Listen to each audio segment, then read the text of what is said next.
Hello friends, maths ambrosia में आपका स्वागत है। टीजीटी पीजीटी सीरीज़ का वीडियो नंबर 31 है। मैं आज आपको लीनियर अलजेब्रा में वेक्टर स्पेस के बारे में बताऊंगा और मैं अब एक लेक्चर में एक चैप्टर फिनिश करूंगा क्योंकि टाइम कम है, तो मैं जल्दी से जल्दी मैक्सिमम कोर्स कवर करने की कोशिश करूंगा। और इस लेक्चर में लीनियर अलजेब्रा और वेक्टर स्पेस में हम आज आपको ऐसी ट्रिक बताएंगे कि मैक्सिमम क्वेश्चंस तो आप देख करके ही बता देंगे, 1-2 सेकंड में आपका आंसर आ जाएगा और कुछ क्वेश्चंस में 10-5 सेकंड लगेगा। मींस हर एक क्वेश्चंस को ट्रिकी अंदाज में हम सॉल्व करेंगे। तो इसके लिए कुछ कॉन्सेप्ट्स हम समझते हैं, उसके बाद हम क्वेश्चंस को ट्रिक से सॉल्व करते हैं। तो वेक्टर स्पेस को समझने के लिए सबसे पहले हम इंटरनल एंड एक्सटर्नल कंपोजिशन समझते हैं। तो इसके लिए समझिए क्या है कि यहाँ पर हम एक सेट लेते हैं जिसका नाम V है और इसको वेक्टर कहते हैं, और इसके एलिमेंट्स को जो अल्फ़ा बीटा इसके एलिमेंट्स हैं, इसके एलिमेंट्स को जब हम लेंगे तो इसको हम वेक्टर्स बोलेंगे। उसी तरह से एक दूसरा सेट हम लेते हैं जिसको हम F कहते हैं और इसका नाम फील्ड है। इसके जितने भी एलिमेंट्स होते हैं, जब इसमें से हम कोई एलिमेंट लेंगे तो उसको स्केलर्स कहा जाएगा। मीन्स ये वो वेक्टर नहीं है जिसमें डायरेक्शन और मैग्नीट्यूड होता है। यहाँ सेट V के एलिमेंट को वेक्टर्स कहा जाता है। तो आइए अब हम इंटरनल और एक्सटर्नल कंपोजिशन समझते हैं।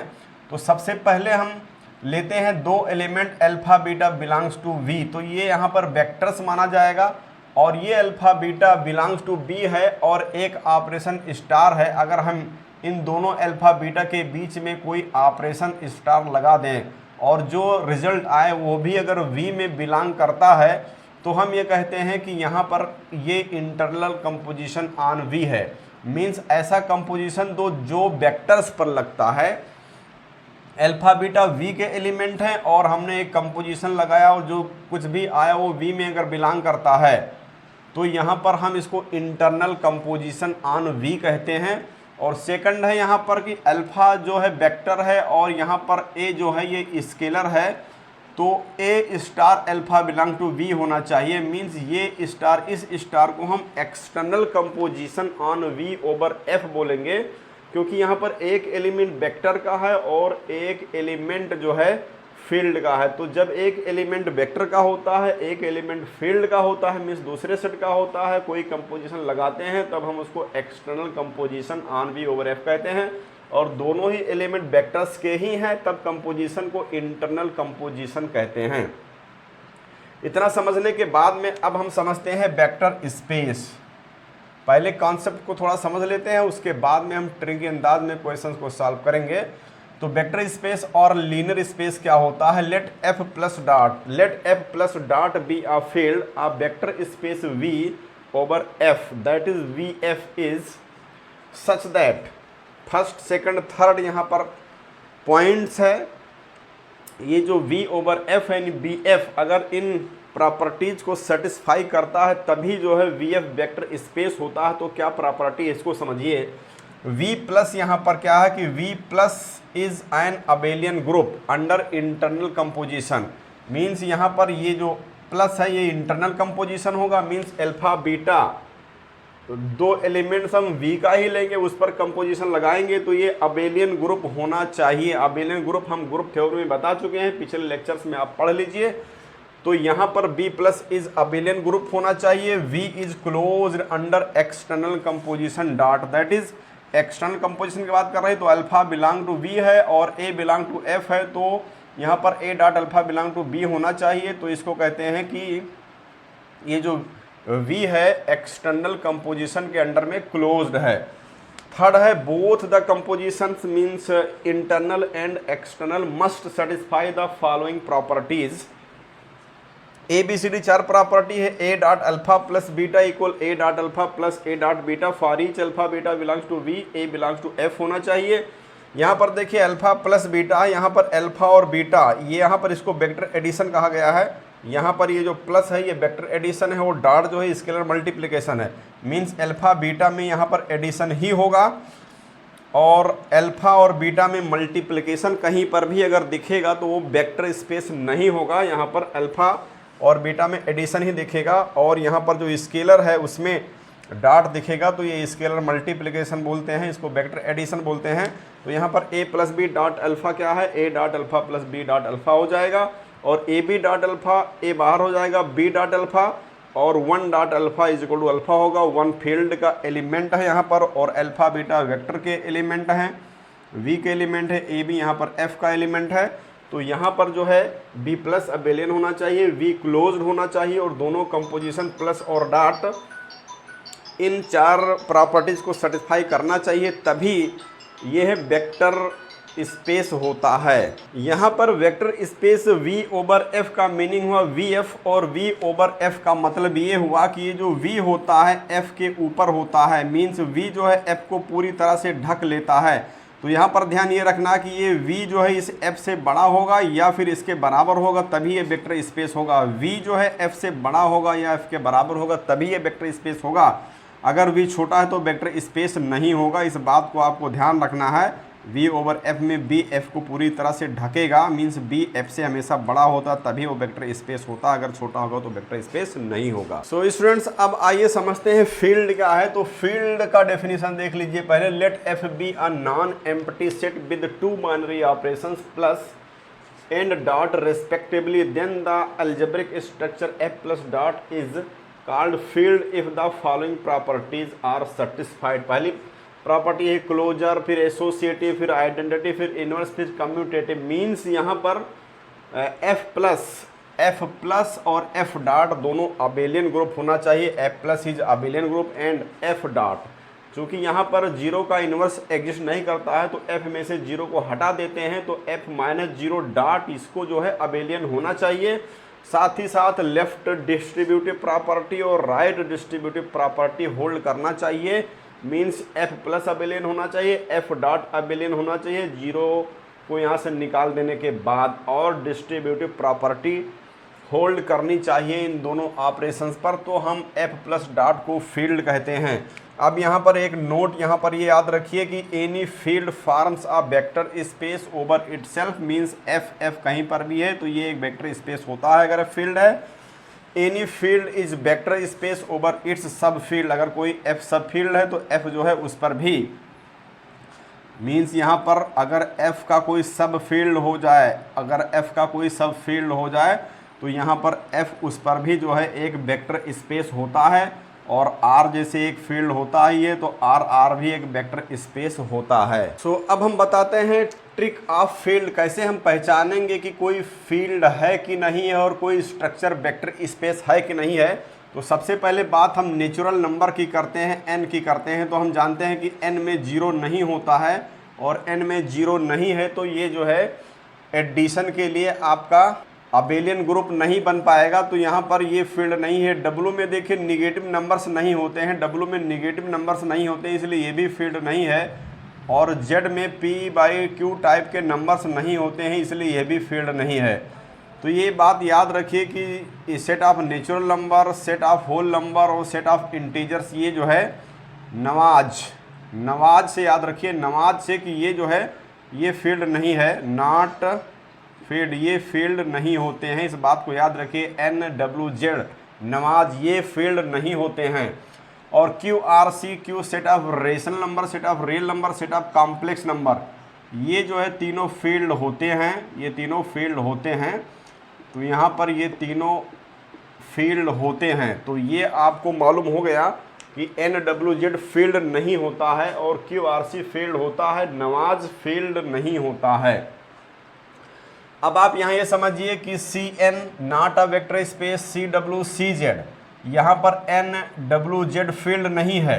ये फील्ड होगा तभी जो है ये स्ट्रक्चर वेक्टर स्पेस होगा। ये अगर फील्ड नहीं है तो ये स्ट्रक्चर वेक्टर स्पेस नहीं होगा। तो CN CWCZ not a vector space. और यहाँ देखिए CQCR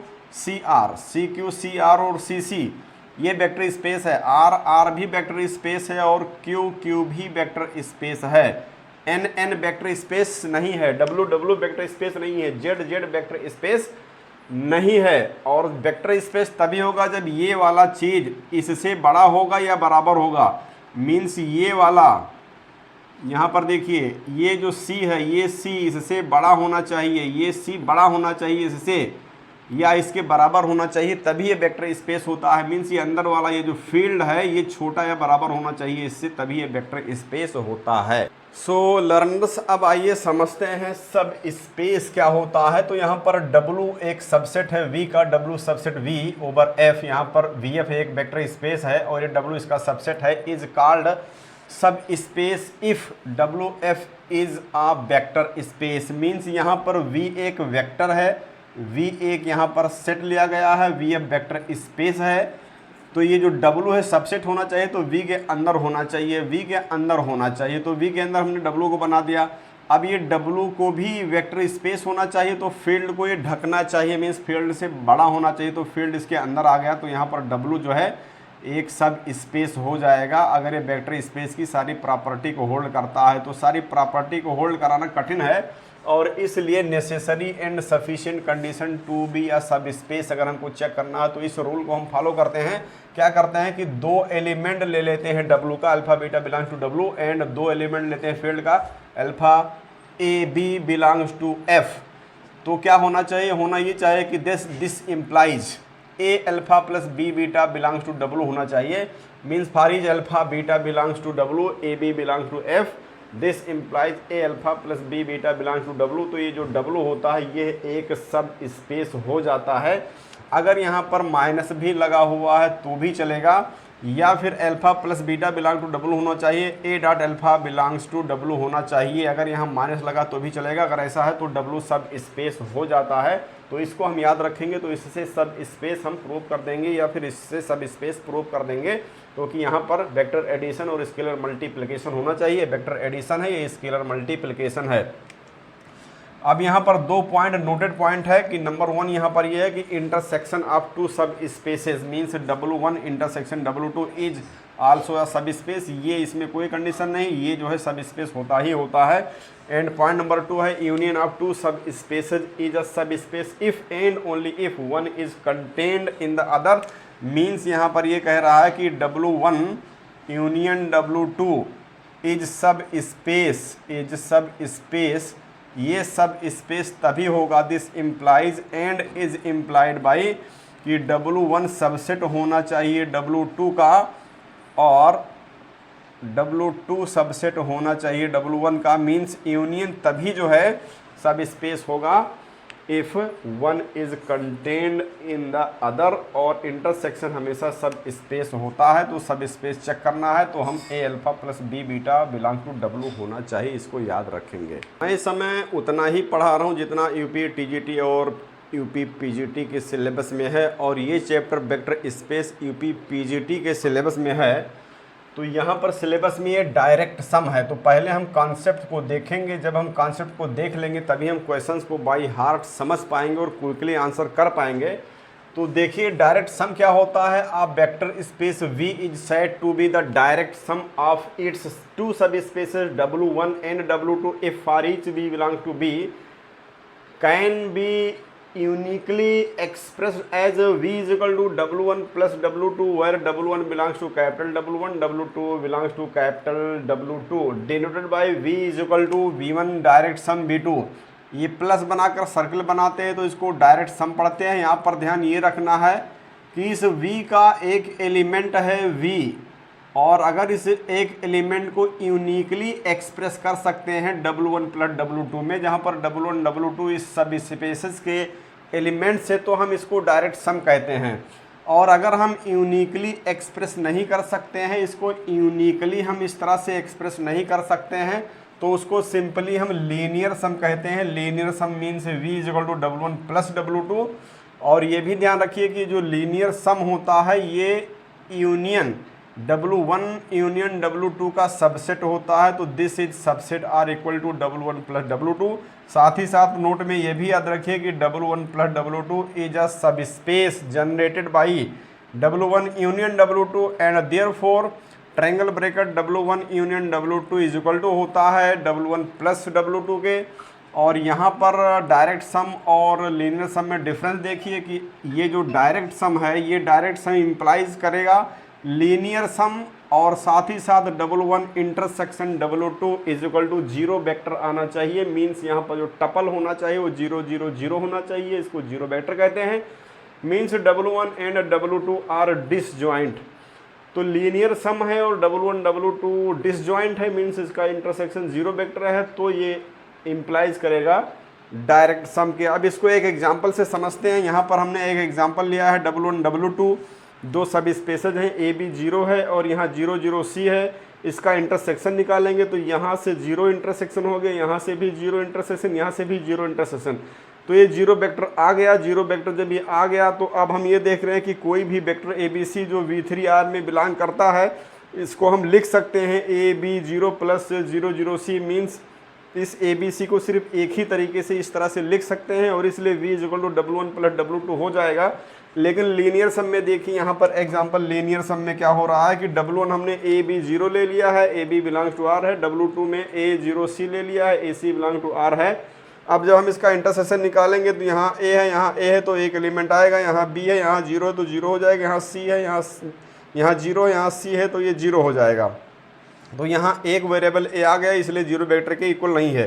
साथ ही साथ ए बी सी जो एक वेक्टर है V3R में, इसको हम दो तरीके से लिख सकते हैं। हमने यहाँ पर ए बी 0 के जगह पर A/2 B 0 लिख दिया और यहाँ पर भी हमने A/2 0 C लिख दिया है। तो एक तरीका तो ये होगा, इसको जोड़ेंगे तो ये आ जाएगा।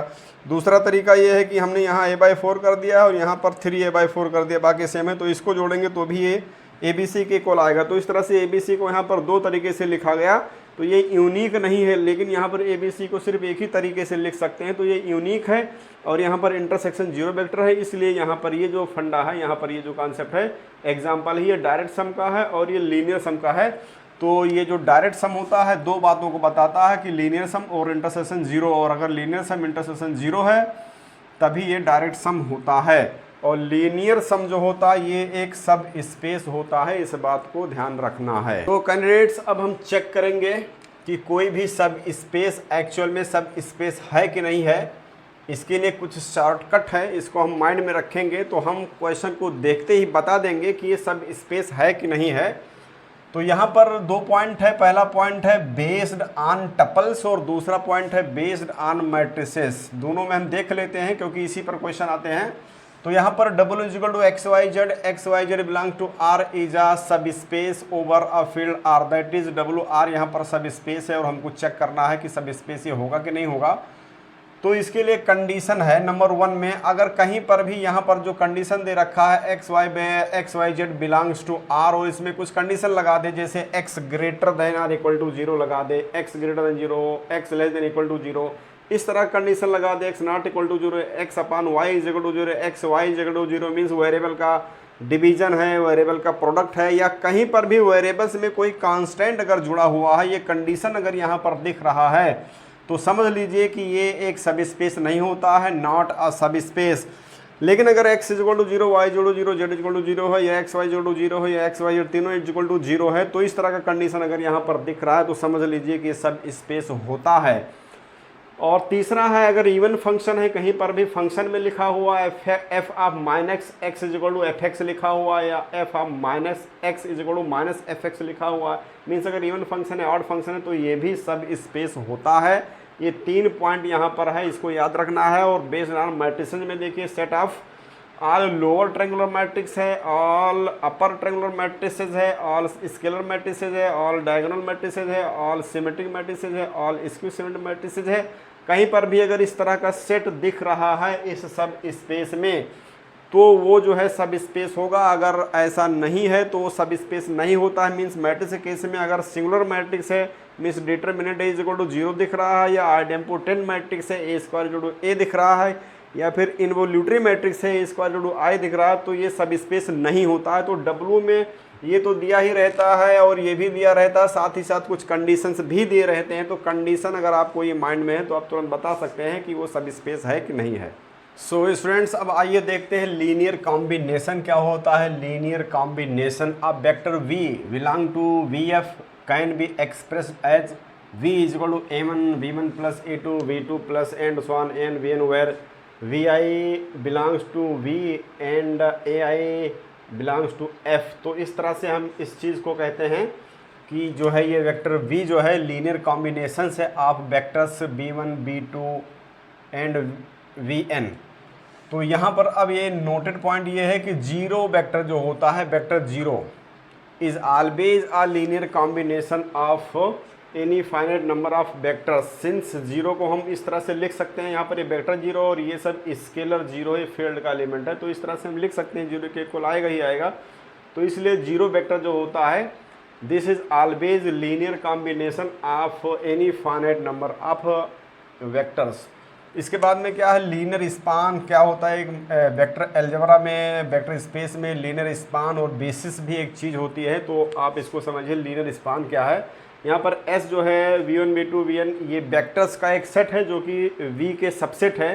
Then linear span LS is equal to a1 v1 plus a2 v2 plus n bn and so on, where ai belongs to f हो जाएगा यहाँ पर। तो ये क्या होता है, ये LS जो होता है लीनियर स्पान क्या होता है, ये जो है set of all linear combinations of finite number of vectors of S के जो वेक्टर्स हैं, इन्हीं कुछ वेक्टर्स के लीनियर कॉम्बिनेशन का ये सेट होता है, इसको हम LS कहते हैं। और यहाँ पर नोटेड पॉइंट ये है कि जो लीनियर स्पान LS होता है इज़ द स्मॉलेस्ट सब स्पेस ऑफ वेक्टर स्पेस। तो अब हम देखते हैं linearly dependent and linearly independent vectors, क्योंकि ये सारे चीज़ जो है आपके सिलेबस में है। एक बार हम इसको देख लेते हैं, उसके बाद क्वेश्चंस लगाते हैं। क्वेश्चंस लगाना तो बहुत आसान है, ये सारे कॉन्सेप्ट को समझ लीजिए, क्वेश्चन बहुत ईजिली सॉल्व हो जाएगा।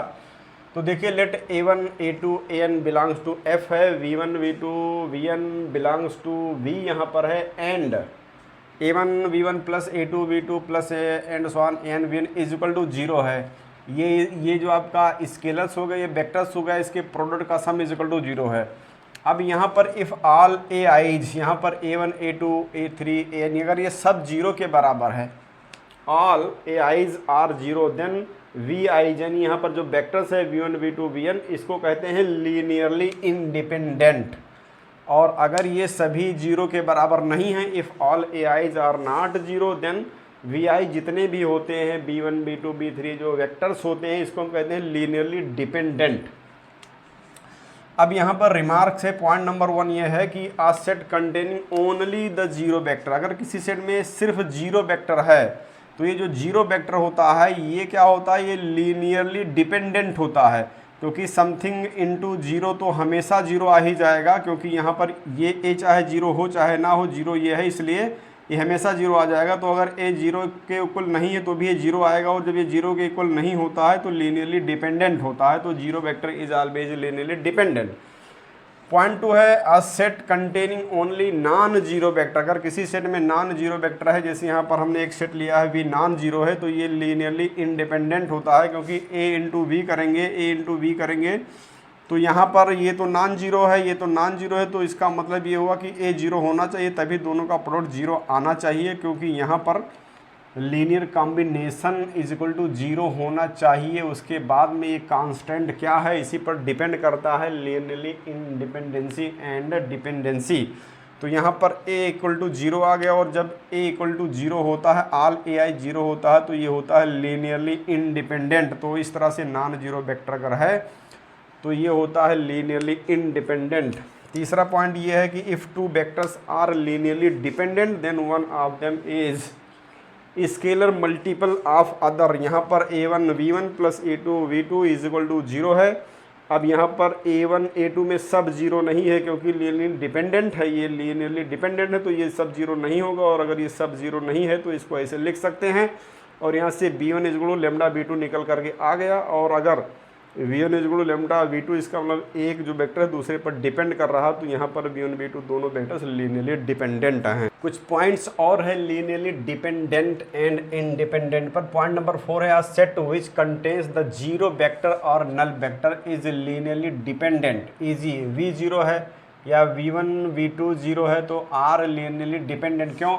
क्योंकि यहाँ पर जब हम a1 v1 करेंगे प्लस a2 v2 करेंगे प्लस a3 इंटू 0 वेक्टर तो इज इक्वल टू 0 करेंगे, तो अगर यहाँ पर अगर ये 0 नहीं भी है, a1 नॉट इक्वल टू 0 या फिर a2 नॉट इक्वल टू 0, अगर ये 0 नहीं भी है और ये 0 आ गए तो यहाँ पर ये कंडीशन होल्ड कर जाएगा, 0 हो जाएगा।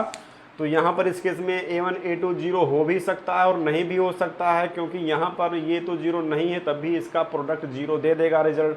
तो इसलिए जो है ये 0 के इक्वल नहीं आ रहा है, और 0 के इक्वल नहीं आ रहा है तो ये लीनियरली डिपेंडेंट है, क्योंकि अगर ये सब 0 होगा तभी लीनियरली इंडिपेंडेंट होगा। तो इस केस में ये 0 के बराबर नहीं भी हो सकता है, इसलिए ये वेक्टर लीनियरली डिपेंडेंट है। यानी अगर 0 वेक्टर सेट में दिख रहा है तो लीनियरली डिपेंडेंट होता है। पांचवा पॉइंट है every subset of linearly independent set is linearly independent. छठा पॉइंट है every subset of linearly dependent set is linearly dependent. सातवां पॉइंट है the empty set phi is defined as a linearly independent set, क्योंकि phi में कुछ नहीं होता, phi खाली होता है, इसमें कुछ होता नहीं है, ना तो वेक्टर होता है ना स्केलर होता है, तो ये लीनियरली इंडिपेंडेंट होता है, ये फ्री होता है। बहुत बढ़िया मैथमेटिक्स है ये लीनियर अलजेब्रा या वेक्टर स्पेस। थोड़ा सा दिमाग लगाएंगे तो ये सब कुछ समझ में आएगा। आइए देखते हैं बेसिस एंड डायमेंशन, और ये वेक्टर स्पेस का सबसे इम्पोर्टेंट चीज़ है बेसिस एंड डायमेंशंस। तो ये क्या होता है, a subset S is equal to V1 V2 Vn, ये वेक्टर्स है, वेक्टर्स का सेट है, of V is set to be a basis of V if. यहाँ पर इस S को, जो सेट ऑफ वेक्टर्स है, जो V का सबसेट होता है, इसको हम क्या कहते हैं, इसको हम बेसिस कहते हैं। इफ V1 V2 Vn जितने भी वेक्टर्स यहाँ पर दिख रहे हैं ये सारे लीनियरली इंडिपेंडेंट हैं। अगर ये साथ ही साथ V1 V2 Vn स्पान्स V, means ये हुआ every vector of V of vector space is a linear combination of S। Vector space के जितने वेक्टर हैं अगर इन्हीं वेक्टर्स के लीनियर कॉम्बिनेशंस के रूप में लिखे गए हैं, यानी जो लीनियर स्पान LS है ये VF को, वेक्टर स्पेस को जनरेट कर देता है, मींस LS बराबर B होता है अगर, तो हम इस S को बेसिस कहते हैं। और बेसिस जब पता चल गया तो बेसिस के बाद में क्या है, डायमेंशन। डायमेंशन क्या होता है, number of elements in any basis, that is dimension V is equal to होता है NS, number of element in S। तो बेसिस क्या होता है, बेसिस एक ऐसा सेट होता है जिसके सारे एलिमेंट जो होते हैं लीनियरली इंडिपेंडेंट होते हैं, और ये लीनियर स्पान होता है, यानी वेक्टर को, यहाँ पर वेक्टर स्पेस को ये जनरेट कर देता है। अब यहाँ पर नोट पॉइंट ये है कि any two basis of vector space VF have same number of elements, same number of elements होगा तभी तो डायमेंशन ऑफ V NS के बराबर होगा।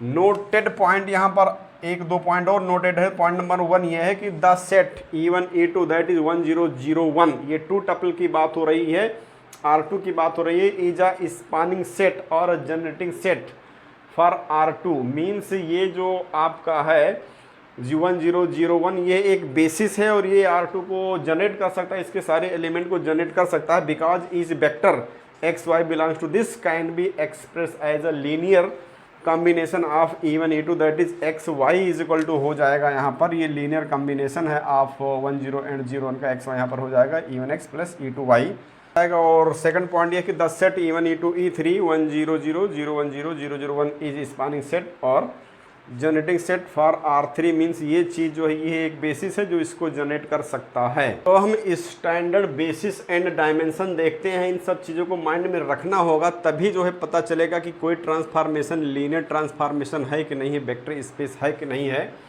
तो यहाँ पर स्टैंडर्ड बेसिस एंड डायमेंशन की बात हो रही है, तो यहाँ पर हम कुछ वेक्टर स्पेस ले रहे हैं, स्टैंडर्ड बेसिस ले रहे हैं, उसका डायमेंशन ले रहे हैं। अब बात हम R की करते हैं, तो ये एक वेक्टर स्पेस है, इसका जो है बेसिस 1 है, इसमें एक ही एलिमेंट है, इसका ये बेसिस होता है और इसका जो डायमेंशन है 1 होता है क्योंकि एक ही एलिमेंट है। अगर R2 R है यहाँ पर तो ये तो फील्ड होगा, ये वेक्टर स्पेस होगा, ये 2 टपल्स है 1 0 0 1 इसका बेसिस होता है, 2 एलिमेंट है तो डायमेंशन 2 हो गया। R3 R है यहाँ पर तो 3 टपल्स यहाँ पर है तो यहाँ पर इसका बेसिस ये हो गया, 3 एलिमेंट है तो डायमेंशन 3 हो गया। CR है यहाँ, ये C set of complex number है। अब इस सेट ऑफ कॉम्प्लेक्स नंबर में जो एलिमेंट्स होंगे A plus iota B type के होंगे, AB belong to real number होना चाहिए, तो 1 और आयोटा से ये जनरेट हो जाएगा, C का जितना एलिमेंट है 1 और आयोटा से जनरेट हो जाएगा यहाँ पर, क्योंकि अगर हमको 2 + 3 आयोटा जनरेट करना है तो यहाँ पर इंटू में 1 है और ये लीनियर कॉम्बिनेशन हो गया, तो इस तरह से a प्लस आयोटा भी जर्नेट हो जाता है। तो सी आर का जो बेसिस है 1 कामा आयोटा है, ये हम 2 एलिमेंट है तो इसका डायमेंशन 2 हो गया सी आर का। सी टू आर का है तो इसका 2 है, 2 2 जब 4 हो जाएगा यहाँ पर, और सी थ्री आर का 2 3 जब 6 हो जाएगा। और इस तरह से यहाँ पर C2 में 1 0 0 1 आयोटा 0 0 आयोटा है, क्योंकि यहाँ पर 2 टपल्स में बनेगा, यहाँ पर 2 टपल्स में बनेगा, तो ये बन जाएगा 1 और आयोटा से 4 एलिमेंट है, 4 डायमेंशन हो जाएगा। और ये C3R है तो यहाँ पर 1 0 से ही बनेगा, 1 0 से ही बनेगा, लेकिन 3 टपल में बनेगा तो 6 एलिमेंट आ जाएंगे, तो इसका डायमेंशन जो है C3R का 6 हो जाएगा। थोड़ा सा इम्पॉर्टेंट चीज़ और है, इसको हम देखते हैं। मोस्ट इम्पॉर्टेंट है लीनियर ट्रांसफॉर्मेशन और homomorphism of vector space. Homomorphism on groups भी होता है और वेक्टर स्पेस में भी होता है, बस सेम है, थोड़ा सा डिफरेंस है। तो यहाँ पर देखते हैं, let U F and V F be 2 vector spaces, then T such that u to v is called linear transformation। Means ये एक फंक्शन है, this is called linear transformation if t of a alpha plus b beta is equal to a t alpha plus b t beta for each a b belongs to f and for each alpha beta belongs to u। Means यहाँ पर alpha beta जो होता है वो इस set u में belong करेगा, और जो t अल्फा और t बीटा निकल कर आएगा वो v में बिलोंग करेगा। तो यहाँ पर क्या होता है, ये कांस्टेंट बाहर आता है, टी अल्फा पर ऑपरेट होता है, ये बी बाहर आता है और टी बीटा पर ऑपरेट होता है। अगर यहाँ पर माइनस लगा हुआ है तो भी ये जो है होल्ड करेगा। उसी तरह से अगर हम इसका एक दूसरा फॉर्मेट देखना चाहें तो ऐसे भी लिख सकते हैं, T alpha plus beta equal T alpha plus T beta and T A alpha is equal to A T alpha. अगर ऐसा है तो भी ये लीनियर ट्रांसफॉर्मेशन होता है। इस प्रॉपर्टी को लीनियरिटी प्रॉपर्टी कहा जाता है। और अब समझ लीजिए लीनियर ऑपरेटर क्या है। तो लीनियर ऑपरेटर होता है T such that V to V is called linear operator if T of A alpha plus B beta equal A T alpha plus B T beta for each A B belongs to F alpha beta belongs to V. तो यहाँ पर जो है अगर दोनों ही sets v और v हैं या u और u हैं तो ये लीनियर ऑपरेटर हो जाएगा, अगर ये लीनियरिटी प्रॉपर्टी होल्ड करता है। अगर यहाँ u v है तो ये लीनियर ट्रांसफॉर्मेशन होता है। So some most important theorems हैं, उसको देखिए। थ्योरम नंबर 1 है, if t such that u to v is a linear transformation then t of 0 is equal to 0। ये बहुत ही इंपॉर्टेंट है, लीनियर ट्रांसफॉर्मेशन का पता लगाना है तो इस प्रॉपर्टी का हम यूज़ करते हैं। t of 0 is equal to 0, t of minus alpha is equal to minus T alpha and t of A alpha minus beta is equal to T alpha minus T beta. साथ ही साथ linearity property ये है, t a1 alpha 1 plus a2 alpha 2 plus an alpha n is equal to होता है a1 t alpha 1 plus a2 t alpha 2 and so on an t alpha n। Means finite number of scalars and vectors के लिए भी ये applicable होता है। इसको हम लीनियरिटी प्रॉपर्टी कहते हैं। A I belong to F होता है और alpha I belong to U होता है यहाँ पर, क्योंकि यहाँ पर ये यू है तो इसमें बिलोंग करेगा। थ्योरम नंबर 2 है, if W1 and W2 are two subspaces of a finite dimensional vector space B then dimension of W1 plus W2 is equal to dimension of W1 plus dimension of W2 minus dimension of W1 intersection W2। ये most important formula है, इस पर question तो exam में आता ही आता है। और एक इम्पॉर्टेंट नोट यहाँ पर यह है कि dimension of W1 direct sum W2 is equal to dimension of W1 plus dimension of W2, क्योंकि डायरेक्ट सम के केस में इंटरसेक्शन जो है जीरो वेक्टर हो जाता है, तो यहाँ पर ये हट जाता है, क्योंकि जीरो वेक्टर का डायमेंशन जीरो होता है तो हट जाता है। तो ये भी एक सब स्पेस है, तो इसका डायमेंशन हम इस फार्मूले से लगा लेते हैं। और थ्योरम नंबर 3 यहाँ पर यह है, if W be the subspace of V F then dimension of v upon W is equal to dimension of v minus dimension of W। Note यहाँ पर यह है कि v upon W is called quotient space. जैसे यहाँ पर हम group theory में क्वोशिएंट ग्रुप पढ़े थे, उसी तरह से यहाँ पर v upon W is called quotient space. बस थोड़ा सा कॉन्सेप्ट और बचा है, उसके बाद में हम क्वेश्चंस को सुपर फास्ट स्पीड में सॉल्व करते हैं। देखिए, range of a linear transformation. तो लीनियर ट्रांसफॉर्मेशन का रेंज क्या होता है इसको समझिए। T such that from U F to V F is a linear transformation, then range T is equal to होता है T alpha belongs to V such that alpha belongs to U. Means अगर ये alpha u में belong करता है तो T alpha type के जितने एलिमेंट होते हैं वो वी में होते हैं, तो टी अल्फा टाइप के जितने एलिमेंट वी के होते हैं उसका जो सेट होता है इसको हम रेंज टी कहते हैं। मीन्स टी अल्फा वास्तव में इस अल्फा का इमेज होता है जो वी का सेट होता है, बी का एलिमेंट होता है। तो यहाँ पर आर टी जो होता है रेंज टी, आर टी जिसको कहते हैं R T is a subspace of we. ये क्वेश्चन एग्जाम में आ चुका है कि आर टी यू का सब स्पेस है कि वी का सब स्पेस है। तो R T is a subspace of we होता है क्योंकि आर टी जो होता है रेंज टी जो होता है वी के एलिमेंट्स का सेट होता है। इसके बाद देखिए नल स्पेस, नल स्पेस और kernel of a linear transformation क्या होता है। तो यहाँ पर T such that from U to V is a linear transformation, then null space या इसको एंटी कहते हैं, नल स्पेस टी या kernel T alpha belongs to U such that T alpha is equal to vector zero होता है। यहाँ पर जो कर्नल टी होता है ये जो है यू के एलिमेंट्स का सेट होता है इस तरह से कि जब अल्फा पर टी ऑपरेट करते हैं तो जीरो एलिमेंट होना चाहिए। ऐसे एलिमेंट का सेट होता है, यू के ऐसे एलिमेंट का सेट होता है कि जब हम उस एलिमेंट पर टी अप्लाई करते हैं तो जीरो वेक्टर आना चाहिए। और यहाँ पर जो है यू के एलिमेंट का सेट होता है कर्नल टी, तो इसलिए कर्नल टी जो होता है जिसको हम नल स्पेस ऑफ टी या कर्नल टी कहते हैं is a subspace of you, ये इस यू का सब स्पेस होता है। और यहाँ पर यह है rank and nullity of a linear transformation, इस पर जो है क्वेश्चंस आते ही आते हैं। तो यहाँ पर देखिए T such that U to V is a linear transformation, then rank T जो होता है इस लीनियर ट्रांसफॉर्मेशन का रैंक क्या होता है, तो रैंक टी होता है dimension of range T, dimension of range T. और रेंज हमको जो है इमेज से मिलता है, टी अल्फा से मिलता है, ये वी का सेट होता है, वी के एलिमेंट का सेट होता है। तो यहाँ पर टी, यहाँ पर क्या है, यहाँ पर रैंक टी को रोटी से डिनोट करते हैं, तो रोटी इज इक्वल टू हो जाएगा डायमेंशन आर टी। और नलिटी टी क्या होता है, तो नलिटी क्या होता है, नलिटी टी होता है dimension of kernel T. Kernel T क्या होता है, यू के एलिमेंट का सेट होता है, कर्नल टी क्या होता है, यू के एलिमेंट का सेट होता है। तो कर्नल टी निकालेंगे, उसका डायमेंशन निकालेंगे तो हमको नलिटी टी मिल जाएगा। नलिटी टी को न्यू टी से डिनोट करते हैं, तो nu T is equal to dimension of kernel T होता है। So let's see rank nullity theorem which is in the syllabus of UP PGT. तो देखिए यहाँ पर क्या है, रैंक नलिटी थ्योरम। तो ये क्या होता है, T such that U to V is a linear transformation and U is finite dimensional vector space. यहाँ पर u की इंपॉर्टेंस ज़्यादा है, इस u को देखना है, इस पहले वाले वेक्टर स्पेस को देखना है। Then rank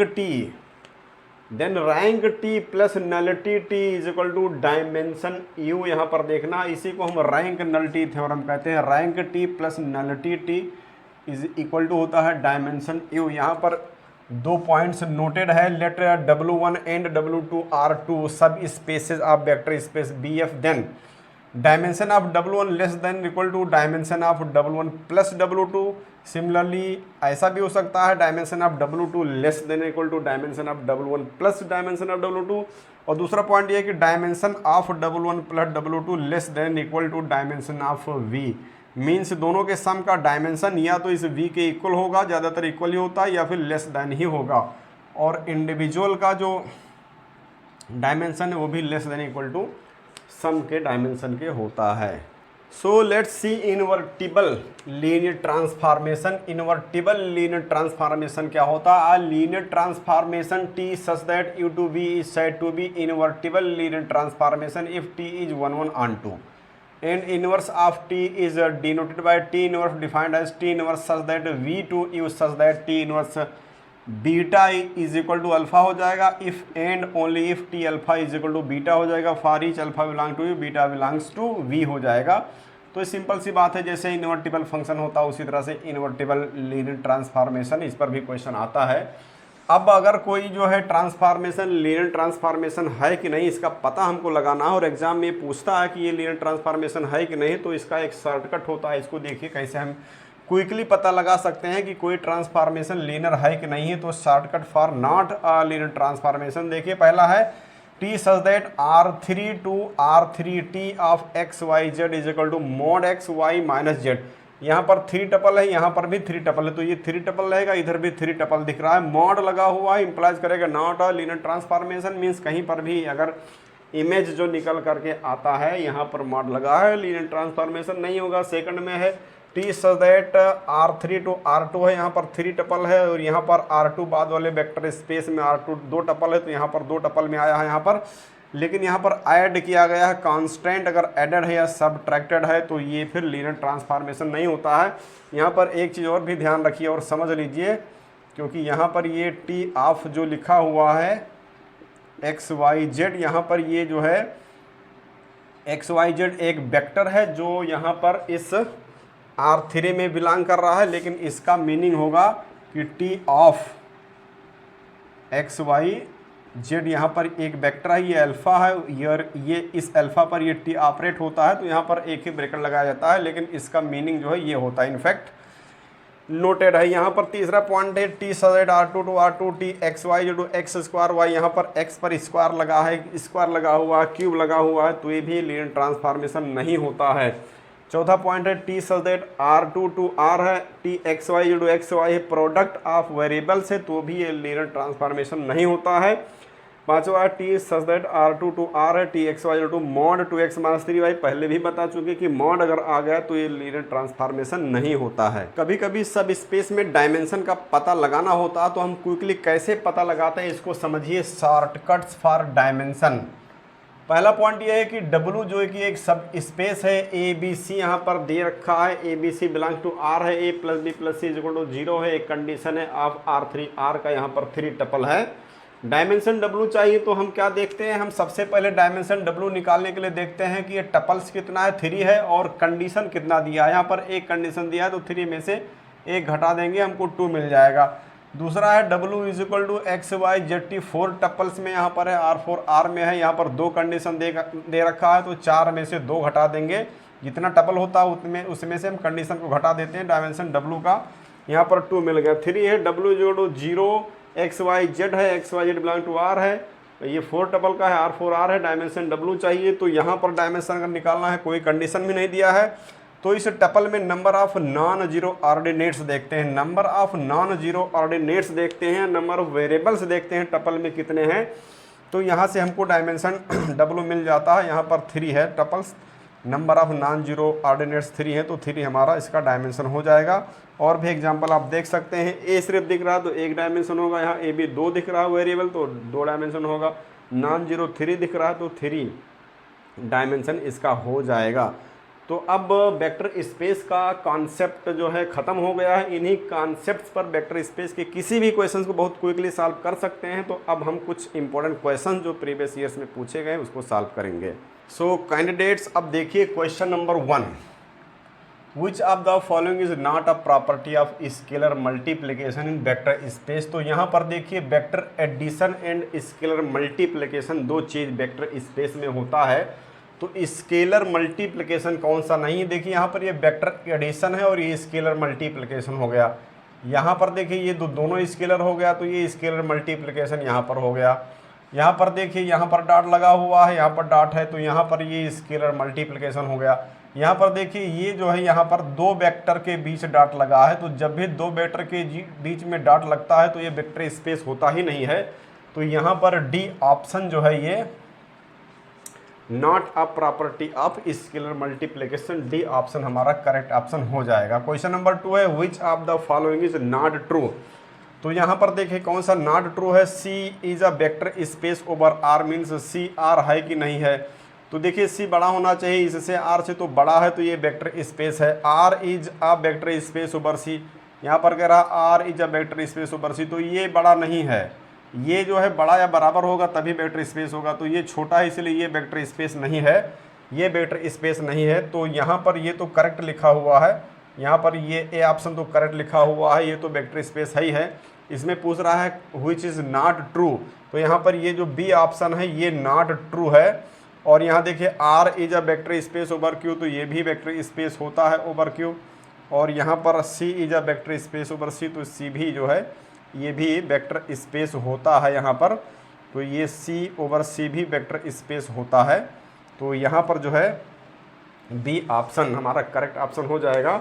this is not true. Question number 3 देखिए, which is not a vector space. तो यहाँ पर सी सी देखिए ये वेक्टर स्पेस है, सी आर ये भी वेक्टर स्पेस है, सी क्यू ये भी वेक्टर स्पेस है, लेकिन सी जेड वेक्टर स्पेस नहीं है क्योंकि जेड फील्ड नहीं है। मैंने बताया था नवाज को याद रखिए, नवाज QRC ये जो है ये फील्ड नहीं होता, ये फील्ड नहीं होता और ये फील्ड होता है। तो यहाँ पर ये फील्ड नहीं है, ये फील्ड नहीं, इसलिए वेक्टर स्पेस नहीं है। क्वेश्चन नंबर 4 है, which is a vector space में कौन सा वेक्टर स्पेस है ये हमको पता लगाना है। तो यहाँ पर देखिए QR लिखा हुआ है, Q बाहर है, ये छोटा है ये बड़ा है, ऐसा नहीं होता है। QC लिखा हुआ है, ये छोटा है ये बड़ा है, छोटा तो अंदर वाला होना चाहिए। QZ लिखा हुआ है तो Z तो फील्ड है ही नहीं, इसलिए वेक्टर स्पेस नहीं है। यहाँ पर QQ जो है ये वेक्टर स्पेस है, तो इस तरह से डी ऑप्शन सही हो जाएगा हमारा। Which is a vector space, D option सही हो जाएगा। Which is a vector space इसमें भी बता लगाना। तो Z फील्ड नहीं है, देखिए Z फील्ड नहीं है यहाँ पर, W भी फील्ड नहीं है और N भी फील्ड नहीं है, तो ये तीनों वेक्टर स्पेस नहीं है। ये C फील्ड है और CN यहाँ पर ये वेक्टर स्पेस है। डी ऑप्शन हमारा करेक्ट ऑप्शन हो जाएगा। स्टूडेंट्स क्वेश्चन नंबर 6 देखिए, if W1 and W2 are subspaces of vector space GF, then the subspace generated by W1 union W2 is. तो हम पहले ही बता चुके हैं कि W1 यूनियन W2 से जो सब स्पेस जनरेट होता है वो W1 प्लस W2 होता है, लीनियर सम होता है। तो यहाँ सी ऑप्शन करेक्ट ऑप्शन हो जाएगा। ये सब ओरल क्वेश्चंस है, जो हमने कॉन्सेप्ट बताया उसको माइंड में रखिए, ये सब ओरल क्वेश्चंस हैं। तो क्वेश्चन नंबर 7 है, let R be the set of all real numbers and R2 is equal to x1 x2 such that x1 x2 belongs to R, then which of the following is a subspace of R2 R। यहाँ पर ये बताना है। तो ABCD 4 option दिए गए हैं। यहाँ पर जो है कोऑर्डिनेट में लिखा हुआ सच दैट। तो यहाँ पर देखिए जो कंडीशंस होता है, कंडीशंस हमने बता दिया था कि सब स्पेस कैसे चेक करते हैं। यहाँ पर ग्रेटर देन लगा हुआ है तो ये सब स्पेस नहीं है, यहाँ भी ग्रेटर देन लगा हुआ सब स्पेस नहीं, यहाँ भी लगा हुआ सब स्पेस नहीं, इसमें कोई कंडीशन इस तरह का नहीं लगा हुआ, तो ये सब स्पेस है। तो हमारा डी ऑप्शन करेक्ट ऑप्शन हो जाएगा। तो कैंडिडेट सब देखिए question number 8, which of the following is not true. तो देखिए इंटरसेक्शन ऑफ टू सब स्पेसेज इज अ सब स्पेस। दो अगर सब स्पेस W1 W2 है तो इसका इंटरसेक्शन सब स्पेस होता है, हम बता चुके हैं। तो ये ट्रू है। W1 union W2 is a सब space if W1 subset W2। तो यूनियन जो है सब स्पेस तब होता है जब one is contained in the other. तो ये भी ट्रू है और ये भी ट्रू है। W1 union W2 is a सब स्पेस। ये नॉट ट्रू है क्योंकि ये कंडीशन होना चाहिए, तो हमारा डी ऑप्शन करेक्ट ऑप्शन हो जाएगा। क्वेश्चन नंबर 9 है, let V3 be a vector space over R, then examine W1 W2 W3 W4 are subspace are of V or not. तो हमको ये पता लगाना है कि W1 W2 ये सब स्पेस हैं V के कि नहीं हैं। तो यहाँ पर देखिए W1 ये दिया हुआ है, यहाँ लेस देन लग गया इसलिए सब स्पेस नहीं है। यहाँ पर देखिए ग्रेटर देन 2 लग गया, कोई भी कांस्टेंट नहीं होना चाहिए, ग्रेटर देन 2 लग गया तो यहाँ पर ये भी सब स्पेस नहीं है। यहाँ पर देखिए इक्वलिटी लगी हुई है, इक्वलिटी लगी हुई है, अगर ये इक्वल है बराबर 0 है तो भी सब स्पेस होता है और बराबर 0 नहीं है तो भी ये सब स्पेस होता है। कोई कांस्टेंट अदर देन 0 नहीं होना चाहिए और यहाँ पर नॉट इक्वल टू 0 तो ये भी सब स्पेस नहीं है। तो यहाँ पर सी ऑप्शन ही जो है सब स्पेस को रिप्रेजेंट करता है। स्टूडेंट्स मैंने सोचा था कि मैं एक ही लेक्चर में कॉन्सेप्ट्स और क्वेश्चन सब कुछ बता दूंगा, लेकिन मैं अगर अब क्वेश्चंस बताऊंगा तो ये वीडियो बहुत लेंदी हो जाएगा, इसलिए क्वेश्चंस हम नेक्स्ट वीडियो लेक्चर में बताएंगे। तब तक आप अदर वीडियोस को देखते रहिए। Thanks for watching.